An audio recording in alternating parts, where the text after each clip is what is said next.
파손된 상태로 팔 수 있는지 물어보시더라고요. 저희처럼 아이폰 수리 교육을 하는 곳에서는 아주 유용하게 사용할 수 있죠. 왜냐면 교육생분들이 저 폰을 멀쩡하게 사용할 수 있도록 연습해 볼 수 있기 때문입니다. 저희가 돈을 벌기 위해서는 어떻게든 꼬셨겠죠. 수리 비용이 최대한 안 나올 거라고 안심시키고 일단 매장으로 방문하도록 유인할 수 있는 상담을 해드렸을 텐데 괜히 시간 내서 헛걸음할 수 있기 때문에 그렇게 하지 않았어요. 만약 제 폰이라면, 제 가족 폰이라면 저는 무조건 그거 왜 고쳐? 그냥 폰 하나 새로 사! 라고 했을 거거든요.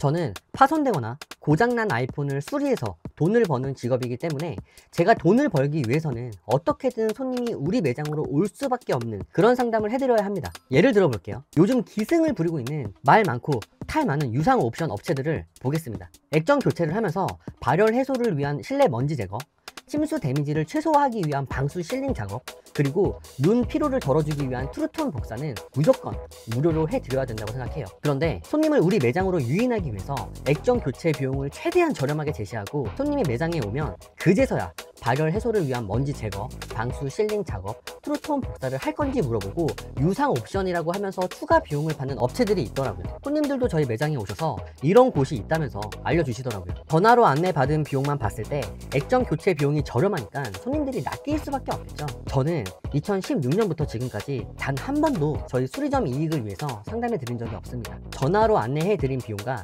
손님이 매장에 오셨을 때 안내해 드리는 비용을 다르게 안내해 드린 적도 없고 유상 옵션을 만들어서 비상식적인 금전적 이득을 노린 적도 없습니다.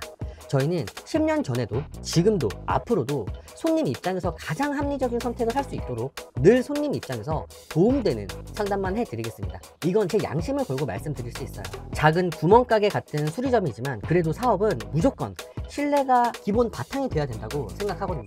안녕하세요 라고 하면서 사진을 첨부해 주신 손님이 있었습니다. 안녕하세요 라고 인사해 주셨지만 전혀 안녕하지 못한 파손된 아이폰 사진을 첨부해 주셨더라고요. 투명 카메라 주변 파손 상태를 보면 엄청나게 강한 힘에 의해서 파손되었다는 걸 알 수 있습니다. 손으로 만지면 유리 조각이 손에 박힐 것처럼 으스러진 상태였으니까요. 그런데 아이폰 16 프로 후면 유리는 비산 방지 코팅이 되어 있어요. 내부 라미네이팅 코팅이라고 보시면 되는데 이 코팅이 되어 있기 때문에 후면 유리가 파손되었을 때 유리 조각이 튀거나 후두둑 떨어지지 않고 달라붙어 있게 됩니다. 그래서 아이폰 16 프로 후면 유리가 파손되었을 때 파손된 곳을 손으로 만져보면 파손된 느낌이 전혀 없이 맨질맨질합니다. 왜냐면 라미네이팅 코팅이 되어 있으니까요. 그래서 내부만 파손된 것처럼 눈으로 보일 뿐 외부는 멀쩡한 경우가 많습니다.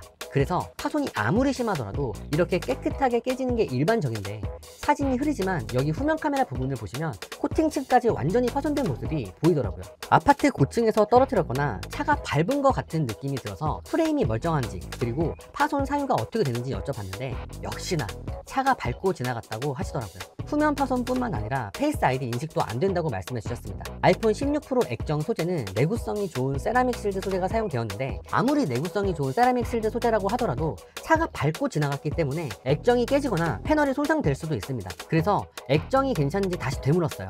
그리고 후면 유리 바로 뒷면에 메인보드가 있는데 와이파이, 블루투스, GPS 신호를 담당하는 무선 RC 칩셋이 바로 후면에 있어서 후면 유리가 심하게 파손되면 무선 신호가 안 잡히는 문제가 흔하게 발생하기 때문에 잘 되는지 여쭤봤는데 액정에 점 3개가 생겼지만 다행히 무선 신호는 정상이라고 하시더라고요. 액정에 점 3개가 생겼다는 건 검은색 먹물이 생겼다는 것 같은데 검은색 먹물이 생겼다는 건 패널이 손상되었음을 의미합니다.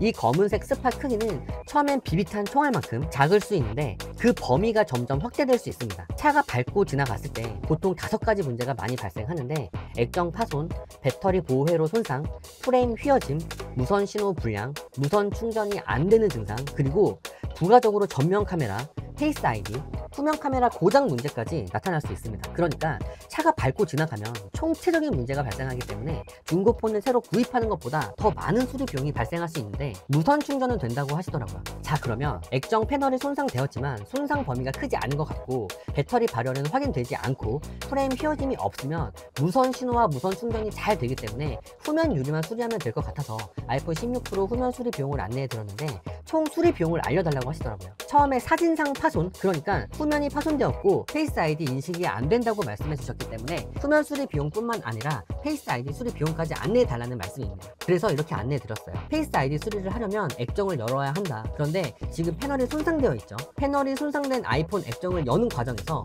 패널 손상 범위가 확대될 수 있습니다.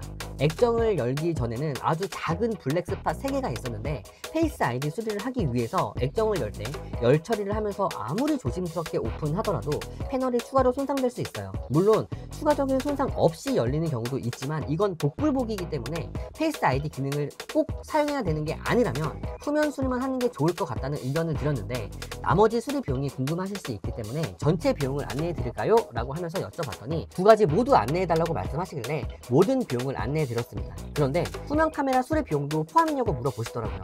후면 카메라 보호 렌즈는 후면 유리와 일체형으로 되어 있기 때문에 비용이 추가되지 않지만 후면 카메라가 고장나면 후면 카메라 수리 또는 교체 비용이 추가됩니다. 또 페이스 아이디만 안 되는 게 아니라 전면 카메라도 안 된다고 하시더라고요. 많은 분들이 전면 카메라와 페이스 아이디 부품이 똑같은 거라고 생각하시는데 다릅니다. 전면 카메라는 말 그대로 카메라이고 페이스 아이디를 작동시키는 건 전면 카메라뿐만 아니라 트루뎁스 카메라 시스템이에요. 많이들 알고 있는 도트 프로젝터, 적외선 카메라, 투광 일루미네이터 이런 게 고장나면 페이스 아이디 인식이 안 되는 거라고 보시면 될 것 같습니다. 일단 옵션 1번과 2번으로 구성해서 각각의 수리 비용을 안내해 드렸고 그냥 수리하지 말고 파손된 상태로 팔아버리고 새로 하나 구입하는 게 더 좋을 것 같다고 솔직하게 말씀드렸어요. 아마 제가 저 손님 입장이었다면 저는 고치지 않고 그냥 팔아버렸을 것 같거든요. 왜냐면 차가 밟고 지나갔잖아요. 저 문제를 다 잡아내서 한 100만원 가까이 주고 수리했다고 칠게요. 수리를 해서 잘 사용되는 게 베스트인데 또 다른 문제가 안 생길까요?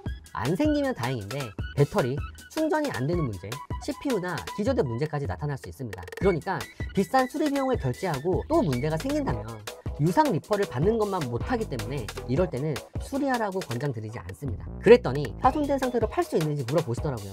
팔 수는 있지만 아주 헐값에 매입해 드릴 수 있습니다. 차가 밟고 지나가서 파손이 매우 심한 저런 폰은 매입을 해서 멀쩡한 부품을 추출하고 다른 손님 폰에 사용하는 게 아니라 그냥 조립 분해 연습용으로 사용되거든요.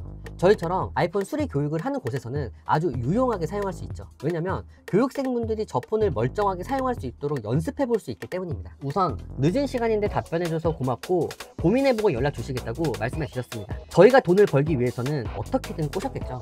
수리 비용이 최대한 안 나올 거라고 안심시키고 일단 매장으로 방문하도록 유인할 수 있는 상담을 해드렸을 텐데 괜히 시간 내서 헛걸음할 수 있기 때문에 그렇게 하지 않았어요.